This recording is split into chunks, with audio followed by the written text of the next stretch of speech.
ഉസ്ബ എന്നാണ്, ഹയ്യുൽ ഉസ്ബ. ഇവിടുന്ന് അങ്ങോട്ടേക്ക് പോയാലേ ഒരു 1/2 കിലോമീറ്റർ നടന്നു പോയാൽ ഖുബാ പള്ളിയാണ്. ഖുബാ പള്ളി, അതിനോട് ചേർന്ന് ഒരു ചെറിയൊരു പള്ളിയുണ്ട്, മസ്ജിദ് സുബഹ് എന്നാണ് പള്ളീൻ്റെ പേര്. ഇപ്പോൾ അവിടേക്ക് പോകാൻ പറ്റുമല്ലോ, ഒരാഴ്ചയായിട്ട് അവിടെ പണി നടക്കുന്നതുകൊണ്ട് ക്ലോസ് ചെയ്തിട്ടുണ്ട്. സാധാരണ നമ്മൾ ഇവിടെ കഴിഞ്ഞാൽ പിന്നെ അങ്ങോട്ടാണ് പോകേണ്ടത്, മസ്ജിദ് സുബഹ്. അപ്പോൾ ഈ ഏരിയ മൊത്തത്തിന് പറയുന്ന പേര് ഹയ്യുൽ ഉസ്ബ എന്നാണ്. ഉസ്ബ എന്ന് പറഞ്ഞാൽ സംഘം എന്നുള്ള അർത്ഥമാണ്. ആരാണ് ഈ സംഘം കൊണ്ട് ഉദ്ദേശിക്കുന്നത്?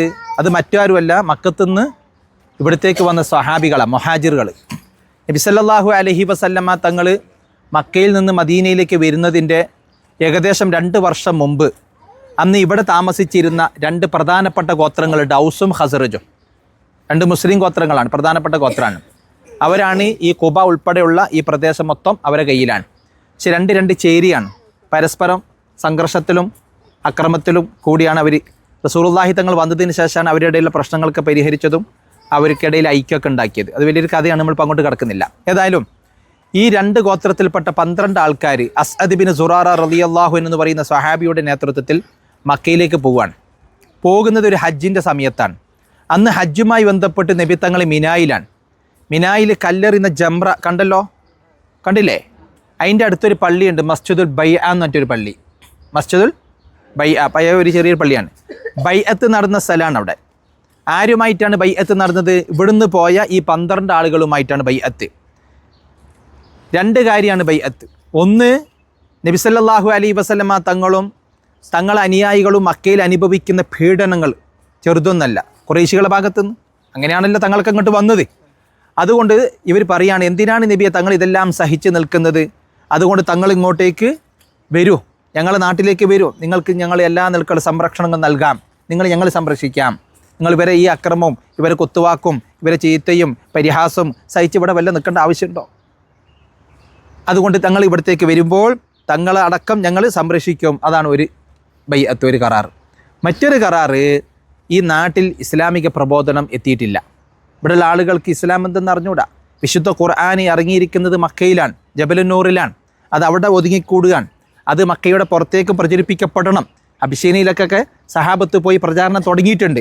അതിൻ്റെ ഭാഗമായി ഇവിടെയും എന്താണ്, ഖുർആനിൻ്റെ വെളിച്ചം എത്തിക്കണം, ഇവിടുത്തെ ആളുകൾക്കും ഇസ്ലാമിൻ്റെ സന്ദേശം എത്തിക്കണം. അതിന് തങ്ങൾ എന്ത് ചെയ്യണം?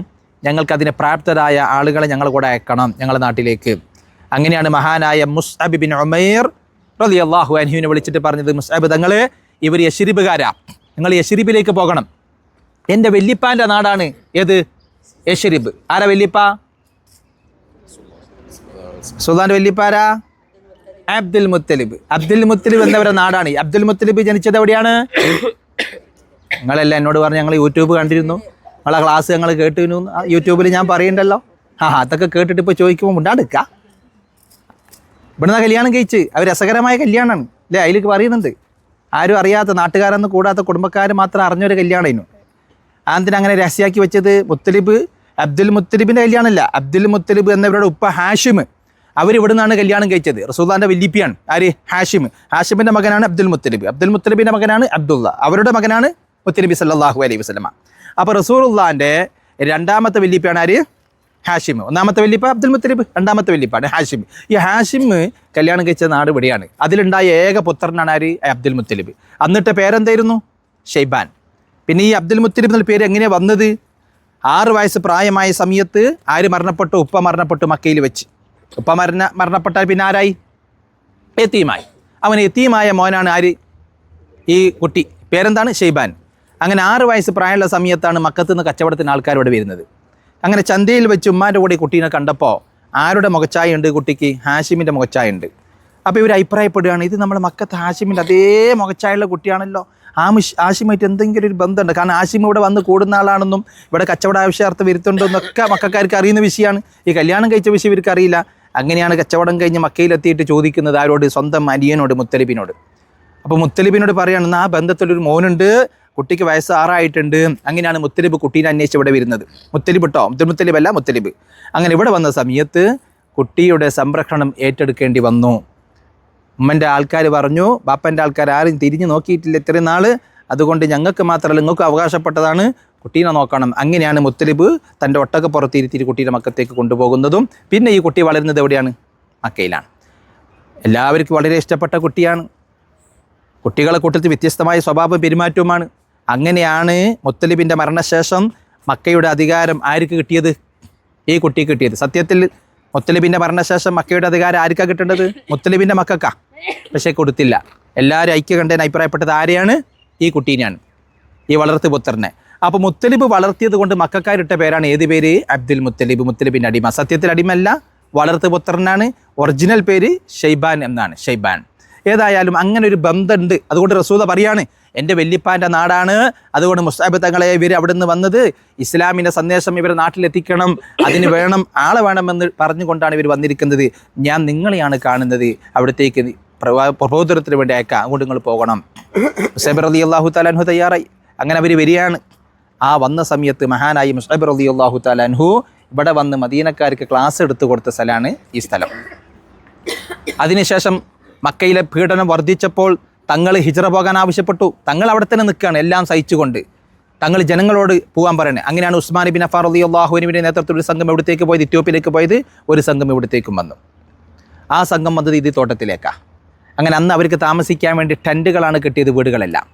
ഈ തോട്ടത്തിലെ ഈ ഈത്തപ്പായ മരങ്ങളിലെ ആരൊക്കെയും അതേപോലെ തന്നെ അവർക്ക് കുടിക്കാൻ വേണ്ടി വെള്ളത്തിന് അന്ന് നിർമ്മിച്ച കിണറാണിത്. ഹജീം ഗോത്രം എന്ന് പറഞ്ഞാൽ ഇവിടെ ഒരു ഗോത്രമുണ്ട്. അവരെ പണി എന്താ ചോദിച്ചാൽ കിണർ നിർമ്മിച്ച് കൊടുക്കലാണ് അവരെ പണി. അവർ ഇവിടെ അങ്ങനെയുണ്ട്, ആശാരിമാരുണ്ട്.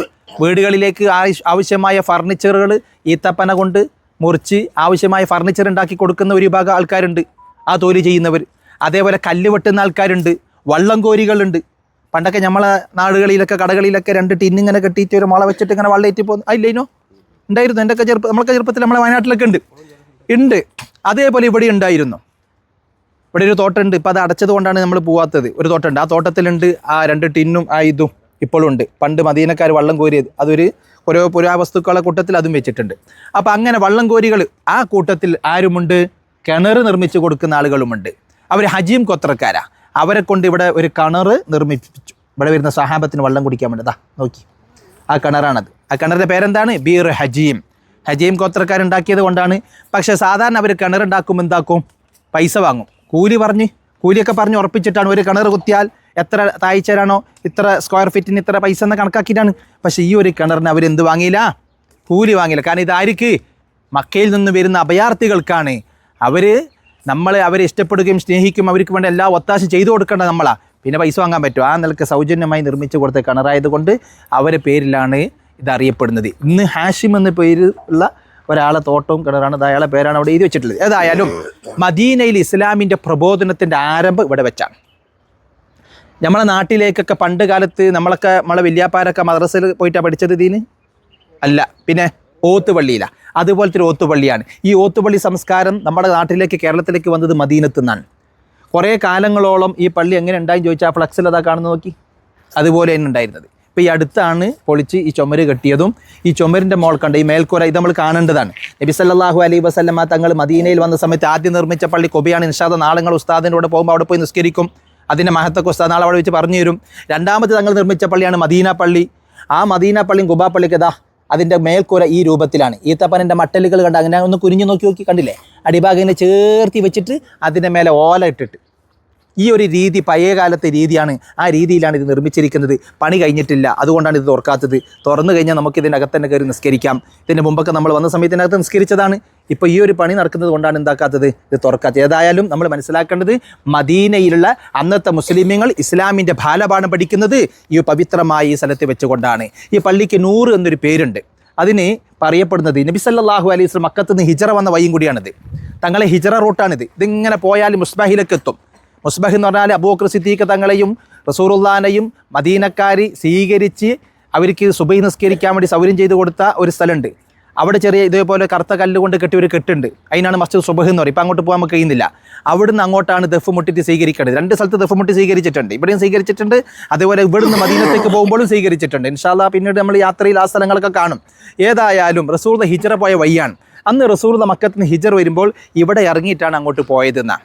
ഇവിടെ ഇറങ്ങാൻ കാരണം നേരത്തെ അയക്കപ്പെട്ട പല സഹാബികളും ഇവിടെ ഉണ്ട്, അവരൊന്ന് കാണാൻ വേണ്ടി. അന്ന് ഇവിടെ ഒരു മരം ഉണ്ടായിരുന്നു പോലും. രാത്രി സമയത്താണ് റസൂൽ എത്തുന്നത്. സുബഹിൻ്റെ നേരത്താണ് തങ്ങൾ അവിടെ എത്തുന്നത്. അപ്പോൾ അതിൻ്റെ മുമ്പാകുമ്പോൾ രാത്രിയാകുമല്ലോ, നല്ല ഇരുടുമായിരിക്കും. അന്ന് ഇന്നത്തെ മാതിരി കറണ്ട് ലൈറ്റും വെളിച്ചം സംവിധാനങ്ങളൊന്നും ഇല്ലാത്തൊരു കാലഘട്ടം. റാന്തൽ വിളക്കിൻ്റെ വെളിച്ചത്തിലാണ് അന്ന് ആളുകൾ രാത്രി കഴിഞ്ഞുകൂടിയിരുന്നത്. പക്ഷെ ഹബീബായ റസൂലുള്ളാഹി സല്ലല്ലാഹു അലൈഹി വസല്ലം തങ്ങൾ ഈ പരിസരത്തേക്ക് വിരലോടുകൂടി ആ ഒരു മരം പ്രകാശിച്ചു തങ്ങൾക്ക് വല്ലാത്ത വെളിച്ചം നൽകി. അതാണ് നൂറ് എന്ന് പറഞ്ഞാൽ എന്താ അർത്ഥം? തങ്ങൾ വരുമ്പോഴത്തേക്കും ആ മരം പ്രകാശിച്ചു. അതിന് മുമ്പ് ഇവിടെ ആളുകൾ വന്നിട്ടുണ്ട്, പലവരും വന്നിട്ടുണ്ട്. അന്നൊന്നും ആ മരത്തിന് അങ്ങനത്തെ ഒരു പ്രകാശം ഉണ്ടായില്ല. തങ്ങളെ കാണലോടുകൂടി ആ മരത്തിന് വല്ലാത്ത തിളക്കം. ഏതായാലും ഈ സംഭവത്തിന് ശേഷം 3 മാസങ്ങൾക്ക് ശേഷം ഉസ്മാൻ ബിൻ അഫ്ഫാൻ റളിയല്ലാഹു അൻഹുവിൻ്റെ കൂടെ നേരത്തെ എത്യോപ്യയിലേക്ക് പോയ ആളുകൾ ഇവിടത്തേക്ക് വരുമ്പോൾ അവർ വന്നത് ഇവിടുക്കാണ്. ആ കൂട്ടത്തിൽ ആരുണ്ട്? റസൂലുള്ളാഹിന്റെ പൊന്നാരമോള് ഉമ്മു കുൽസു ബീവി ഉണ്ട്. ഉമ്മു കുൽസു ബീവി. അപ്പോൾ അവരൊക്കെ വന്ന സമയത്ത് റസൂലുള്ള മദീനത്തുള്ളത്, ഇവിടെ അല്ല, മദീനത്ത് റസൂൽ ഇവിടെ വരികയാണ്. എന്നിട്ട് 3 ദിവസം തങ്ങൾ ഇവിടെ താമസിക്കുകയാണ്.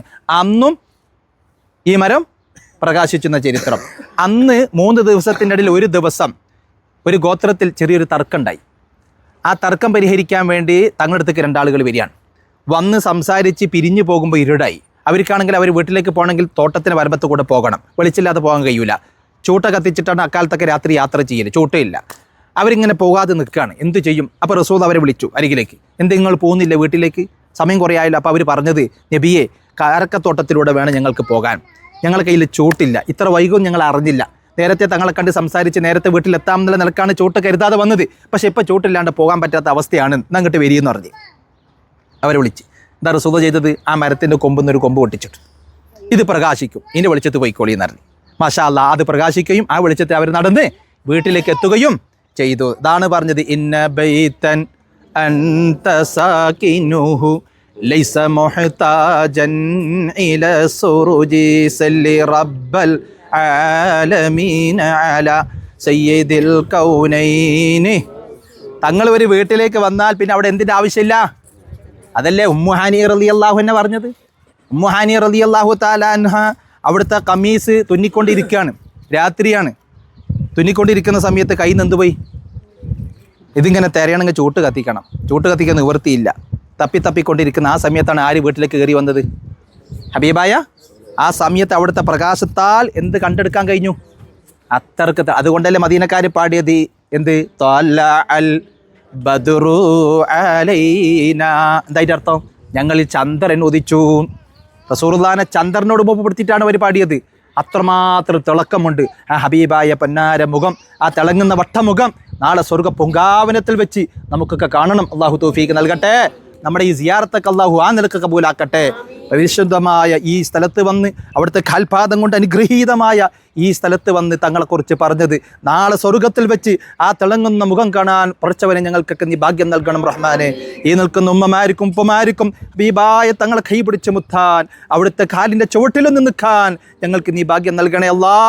അതിന് ഞങ്ങളെ ഈ ഉംറയും ഞങ്ങളെ ഈ സിയാറത്തും നീ കാരണമായി സ്വീകരിക്കണം റഹ്മാനെ. ആമീൻ ബിറഹ്മതിക യാ അർഹമർ റഹീമീൻ. അസ്സലാമു അലൈക്കും.